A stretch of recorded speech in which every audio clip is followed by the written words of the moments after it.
The public imagination is held captive by kinetic threats, hypersonic missiles, carrier battle groups, the spectacle of conventional warfare. This is a strategic misdirection. The primary vector of attack against the United States is not noise. It is silence.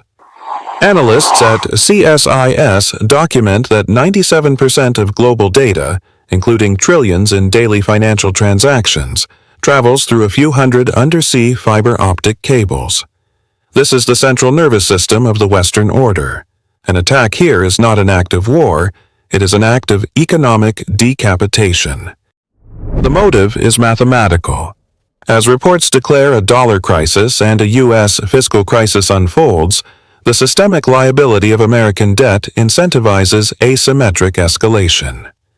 The cyber attack on Poland's power grid, which Security Affairs linked to the Sandworm Group, was not a random act.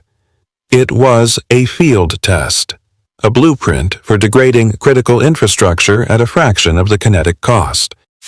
The endgame is not to defeat the U.S. military, but to render it irrelevant. By blinding satellites and cutting cables, an adversary transforms the global superpower into a blind leviathan. A nation with unmatched kinetic power but no ability to see its targets, communicate with its allies, or access the liquidity of the financial system it architected.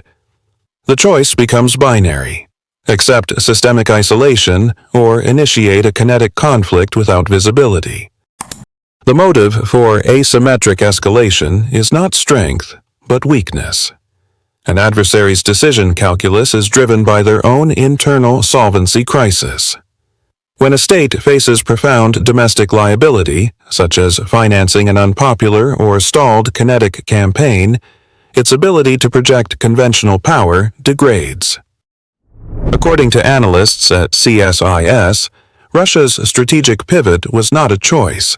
It was a mathematical certainty. The high kinetic cost of a symmetric peer-to-peer conflict exhausted its fiscal runway. This domestic economic pressure created a launch-on-warning protocol for asymmetric warfare. Conventional failure became the accelerant for unconventional attack vectors. This is the blueprint. When the cost of a tank exceeds the state's liquidity, you pivot to the keyboard. Asymmetry is a leverage tool for the insolvent.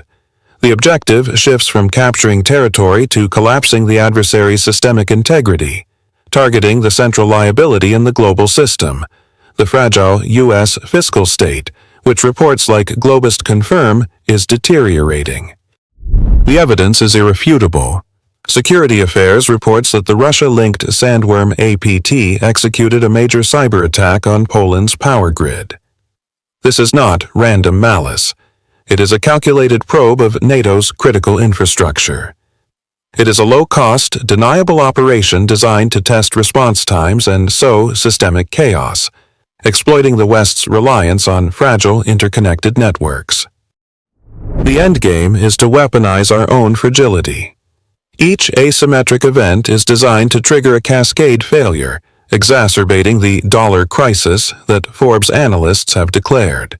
By attacking the periphery, power grids, shipping lanes, data networks, the objective is to accelerate the U.S. solvency crisis and force a binary choice.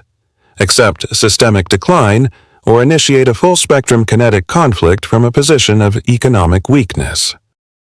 The central mechanism for degrading U.S. power is economic arbitrage.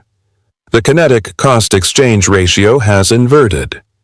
According to a Royal United Services Institute, RUSI, analysis, a state actor's $5 million main battle tank can now be neutralized by a non-state actor's $500 FPV drone. This is a 10,000 to 1 cost imposition. This is the democratization of violence. The financial and technical barrier to entry for projecting lethal state-level force has collapsed. Sophisticated kinetic capability is no longer the exclusive domain of nation-states with solvent, multi-trillion-dollar budgets. It has been decentralized. Adversaries understand this new calculus. They do not need to win a symmetrical conflict. The strategy is to impose disproportionate costs, creating a thousand-cut liability that directly exploits the U.S. solvency crisis. Every high-value asset liquidated is an accelerant for a fiscal crisis. Source: Forbes, Globest. This economic attrition model extends beyond the battlefield. A cyber weapon, like those deployed by the Sandworm. APT, source Security Affairs, or the threat to a single maritime choke point like the Taiwan Strait, source freightnews.co.za, offers identical asymmetric leverage. The objective is uniform: force the system to hemorrhage capital and credibility until it faces a binary choice: accept systemic decline or initiate a kinetic launch-on warning to reset the board. The regional instability broadcast across your screen is not the source of systemic risk. It is the laboratory. These flare-ups are designated gray zones, proxy battlefields where new vectors of asymmetric warfare are tested and refined before being aimed at the primary target. The blueprint for this is public record. As reported by Security Affairs, the Russia-linked Sandworm APT executed a major cyber attack against Poland's power grid. This was not a random act of digital vandalism. According to CSIS analysis, this is a live-fire stress test of critical infrastructure degradation protocols, a playbook for a launch-on-warning cyber offensive against U.S. energy and logistics. The digital vector has a physical parallel: choke point leverage. The scenario, highlighted by freightnews.co.za involving asset capture, is a template for economic strangulation. This is why security assessments monitor internal instability from Canada to South Africa. These are not sovereign crises.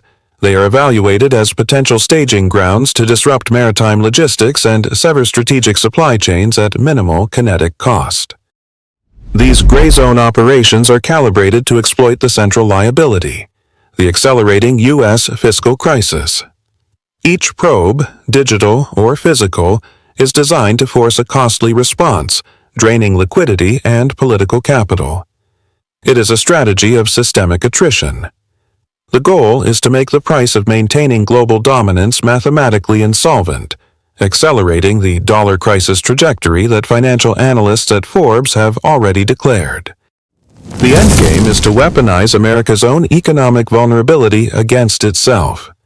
By orchestrating low-cost, high-impact disruptions in these proxy laboratories, adversaries are engineering a binary choice for U.S. policymakers, as outlined in RUSI threat models: absorb the systemic decay and accept managed decline, or initiate a massive kinetic conflict to reassert control. The gray zone is where the fuse for that decision is being lit. The launch-on warning doctrine is a relic of Cold War game theory. The protocol is simple. If early warning systems detect an incoming strategic missile launch, retaliation is initiated before the inbound strike can decapitate command and control. It is a use-it-or-lose-it defensive posture, a mathematical certainty built for a world that no longer exists. The primary vector for systemic risk is now asymmetric. An adversary does not need to launch a physical missile. They only need to create the illusion of one. This is the fog of digital war. CSIS analysis confirms that nuclear command, control, and communications, NC3, are priority targets for cyber warfare units. Consider the proven capability of state-linked actors. The Russia-linked Sandworm. APT successfully executed a major cyber attack on Poland's power grid. This is not a theoretical vulnerability. It is a demonstrated blueprint for degrading critical infrastructure. Applying this blueprint to NC3, radar and satellite feeds is the logical next step. When a cyber attack blinds the radar, the commander is trapped by protocol. The screens are dead. Is it a system malfunction, or is it a decapitation strike in progress? Under launch-on warning, the calculated risk is to assume the worst. The fear of losing the entire arsenal forces a launch based on corrupted or absent data. The kinetic cost is triggered by a digital ghost. an attack that provides the adversary plausible deniability while forcing the U.S. into an irreversible strategic error. The central liability of the U.S. system is not military, but fiscal. Adversaries understand this. The precedent for leveraging this liability is already set. Security Affairs reports Russia-linked sandworm actors executed a major cyber attack on Poland's power grid, demonstrating the blueprint for targeting critical infrastructure with plausible deniability. This is the primary vector for asymmetric escalation. The calibration shot will not be kinetic. It will be an economic decapitation event. Based on threat models from RUSI and CSIS, within the next 11 months, anticipate a coordinated cyber attack targeting the terminal operating systems and crane automation software of a major U.S. West Coast port. The objective is not destruction, but a 72-hour paralysis, a seismic chokehold. This strategy mirrors the logic of controlling maritime choke points, a risk highlighted in analyses of the Taiwan Strait. The attack is designed to test the U.S. response protocol during the accelerating dollar crisis reported by Forbes. It forces a zero-sum choice. Can a nation facing a solvency crisis afford the kinetic cost to reassert dominance, or will it absorb the blow, signaling systemic decline? This is not a drill, it is a measurement.